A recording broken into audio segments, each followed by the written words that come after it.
রাসূল পাক সাল্লাল্লাহু আলাইহি ওয়াসাল্লাম এক ইহুদির কাছ থেকে ধার করেছিলেন এবং নির্ধারিত তারিখে সেই ধারের টাকা পরিশোধ করেছেন। ওই ইহুদি একদিন পথিমধ্যে রাসূলুল্লাহকে ধরে বলছেন, মুহাম্মদ সাল্লাল্লাহু আলাইহি ওয়াসাল্লাম, তুমি আমার কাছ থেকে যেই টাকাগুলো নিয়েছিলে সেগুলো ফেরত দাও। নবীজি বলছেন, আমি তো টাকাগুলো তোমাকে ফেরত দিয়েছি। সেই ইহুদি কয়, না, আমি টাকা পাইনি। হুজুর বলছেন, আমি দিয়েছি।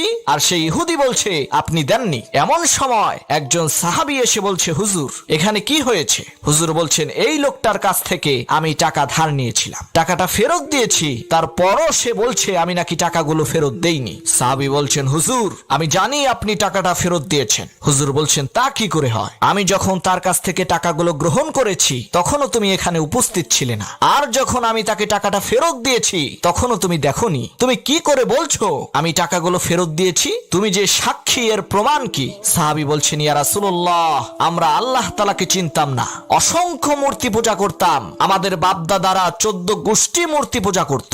আপনি বলেছেন মূর্তি পূজা চলবে না, এক আল্লাহর ইবাদত করো, তার দাসত্ব করো। আল্লাহকে দেখি নাই, আপনার কথা মতো মা বাপের ধর্ম ত্যাগ করে শত শত মূর্তিগুলোকে পরিত্যাগ করে এক অদেখা আল্লাহরে বিশ্বাস করেছি। আপনি বলেছেন ফেরেশতা আছে, এই দুই চোখে কখনো দেখি নাই, বিশ্বাস করেছি। আপনি বলেছেন জাহান্নাম আছে, জান্নাত আছে, জীবনে কখনো দেখি নাই, বিশ্বাস করেছি। আপনি বলেছেন এই জীবনের পরেও আর একটা জীবন আছে, সেখানে আমাদেরকে উপস্থিত হতে হবে, আল্লাহর দরবারে জবাবদিহি করতে হবে।